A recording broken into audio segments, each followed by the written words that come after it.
I-summarize po natin ang mga kaganapan nung pinakahuli at pangatlong pagdinig ng Blue Ribbon Committee nung ako po ay hindi pa tinatanggal bilang chairman. Siguro po yung maraming sumubaybay sa atin, malalaman ninyo na napakamalaman po ng mga pangyayari. Unang-una po ay lumitaw po si Representative Toby Chanco na doon ay na-establish po natin na talaga pong yung mga insertions, ito po yung paniningit, pagsingit po nila ng mga proyekto ay sila lamang po talaga ang ma-influensyang nakakagawa nito. Binanggit po niya yung pangalan ni Saldico sapagkat nung ibigay po niya yung nilalaman ng USB, sang-ayon na rin po sa kanyang nakalap na impormasyon na binigay din po sa House of Representatives. Talaga pong pangalan ni Representative Saldico ang napakarami po na siya yung nakapag-park.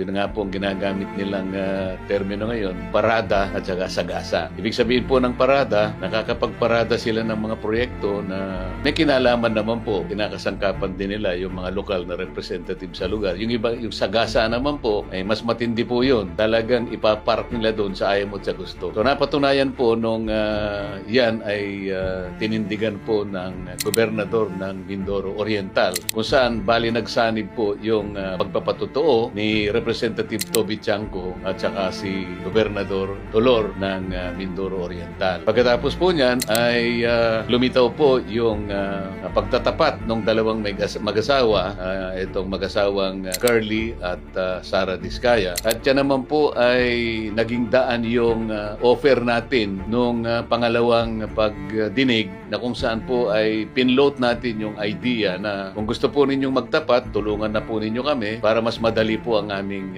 trabaho at makakaasa po kayo na sa ilalim po ng Witness Protection Program. Kung inaakala po ninyong makakatulong kayo, may bibigay namin yung parang provisional immunity. Sa mga tweets, sila po ay kumagat doon at bago nga po nila ginawa yun ay sumulat sila sa akin para lang patunayan na gusto nila talaga na magsabi na ng totoo. Ganun po yung nangyari.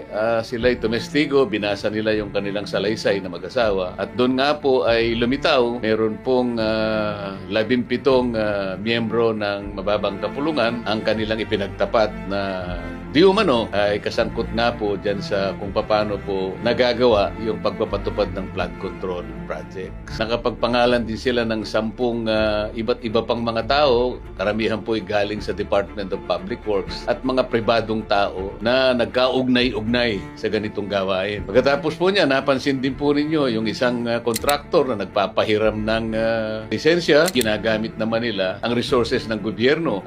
Dahil wala namang kumpanya yung district engineer, ang ginagamit niya mga tao ng gobyerno, mga makinarya ng gobyerno. Pero sa maraming pagkakataon, ay mga multong proyekto po na nagtuturuan po sila. Pero kahit sino pa yung nagsasabi ng totoo, sino nagsisinungaling, ang maliwanag po, talagang halos bilyong piso po ang nakulimbat nila. Yung iba po ay kanilang itinataya sa mga kasino. Nakuha po namin ng lahat ng records na ito. Kaya nga po yung isa ay na-contempt sapagkat sa harap po ng napakaraming ebidensya na tinatanggi pa niya at nagsisinungaling, gumamit pa po ng iba't ibang mga IDs para sa ganoon ay maitago nila ang kanilang kagagawan. Naging malaman po at kami natutuwa na sa pangatlong pagdinig ay naging makabuluhan at very substantive po. Ang totoo niyan po ay baka hindi magtagal matapos namin ito. Ngunit sa kasamaang palad, na sinasabi ko na po, marami po siguro yung nasaktan o maring naligalig, maring natakot kung nga po ay kanilang tinanggal bilang chairman ng Blue Ribbon Committee. Wala naman po tayong magagawa. Yan po yung